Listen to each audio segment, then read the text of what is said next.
এক শ্রেণীর মানুষ আসবে, আমল করবে, কিন্তু আমলগুলো আল্লাহ রাব্বুল আলামিন নষ্ট করে দেবেন, ওই আমল থাকবে না। যেটা বলতে চেয়েছিলাম, এই জায়গায় আল্লাহর নবী সাল্লাল্লাহু আলাইহি ওয়াসাল্লাম বললেন, কত চমৎকার হাদিস, স্পষ্ট 444 নম্বর হাদিস সহিহ বুখারীর মধ্যে এসেছে, ইযা দাখালা আহাদুকুমুল মসজিদ ফালা ইয়াজলিস হাত্তা ইউসাল্লি রাকাতাইন। তোমাদের কেউ যখন মসজিদে ঢোকে সেজন্য না বসে যতক্ষণ 2 রাকাত সালাত আদায় না করে। তুমি এত বড় খতিব হয়ে গেলে, তোমার খুতবার এত দাম যে খুতবার সময় নামাজ পড়া যায় না। 287 পৃষ্ঠা সহিহ মুসলিমের মধ্যে হাদিস এসেছে, মুহাম্মদুর রাসূলুল্লাহ সাল্লাল্লাহু আলাইহি ওয়াসাল্লাম, একজন নাম কি সুলাইক আল গতাফানি, তিনি মসজিদে এসে বসে পড়েছেন। আল্লাহ রাসূল খুতবা দেওয়ার অবস্থায় জিজ্ঞেস করছেন, আসল্লাইতা, তুমি সালাত পড়েছো? লা, পড়িনি।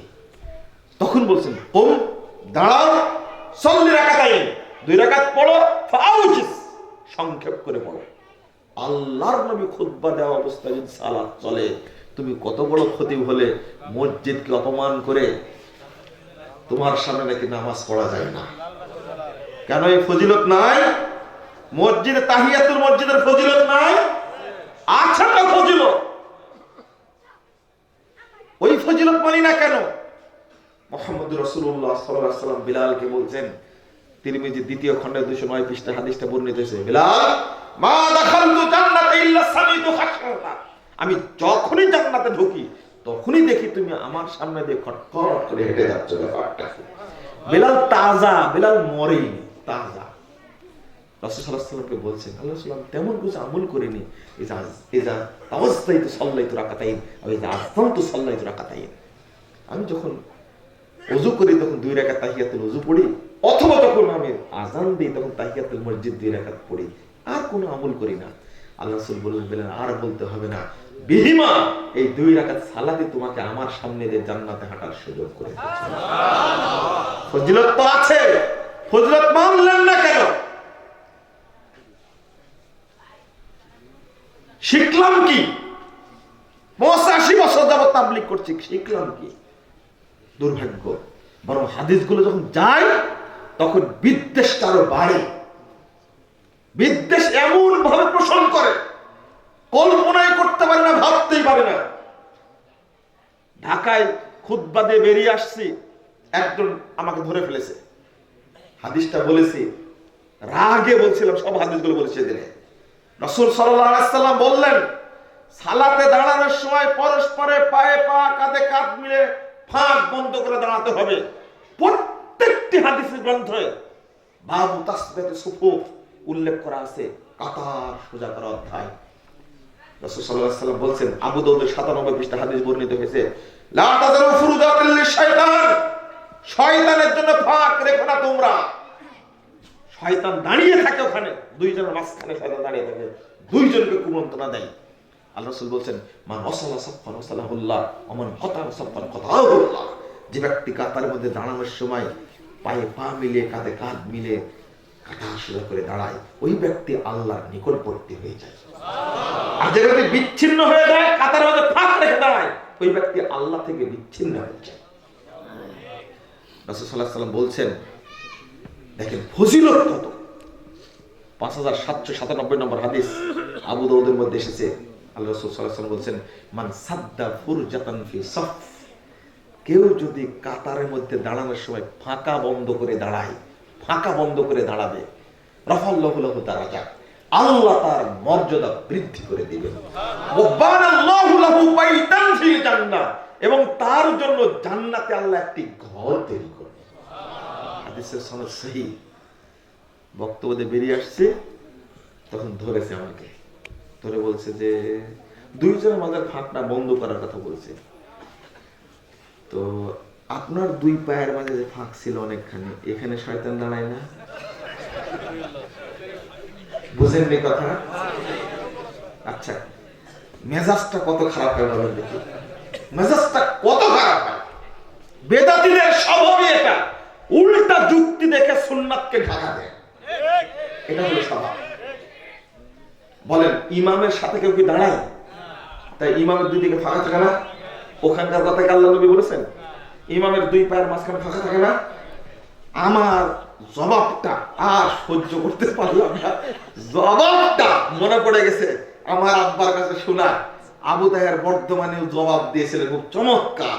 আবু তাহের বর্ধমানে বলেছিলেন যে পাগল কোথাকার, শয়তান কি অত বোকা, আদম সন্তানের ছোট বাবুর নিচেও দাঁড়া থাকে না। আল্লাহ এক এক সময় এক একজনকে পাঠাইতো। হ্যাঁ, আবু তাহের বর্ধমানে আল্লাহ তাকে জান্নাতুল ফেরদাউস দান করুন।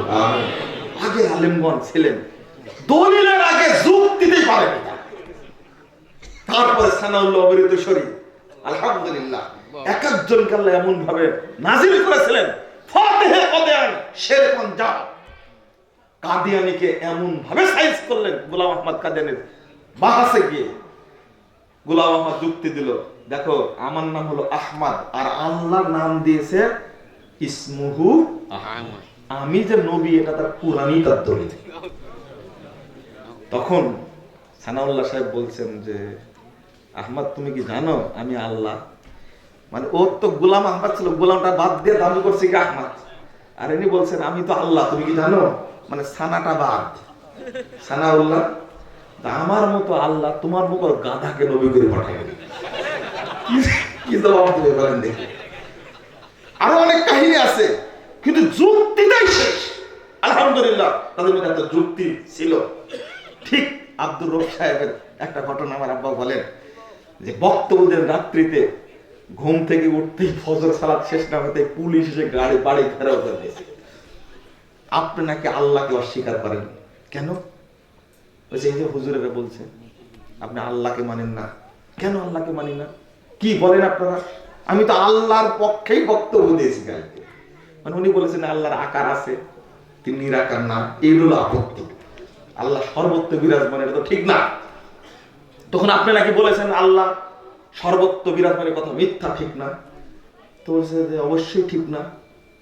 বলছে ওরা বলছে যে আল্লাহ সর্বত্র বিরাজমান, এই কথাই ঠিক।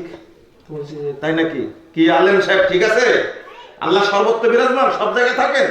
হ্যাঁ আল্লাহ সব জায়গায় থাকেন। হুজুর বসে আছে যে মুড়ার উপরে।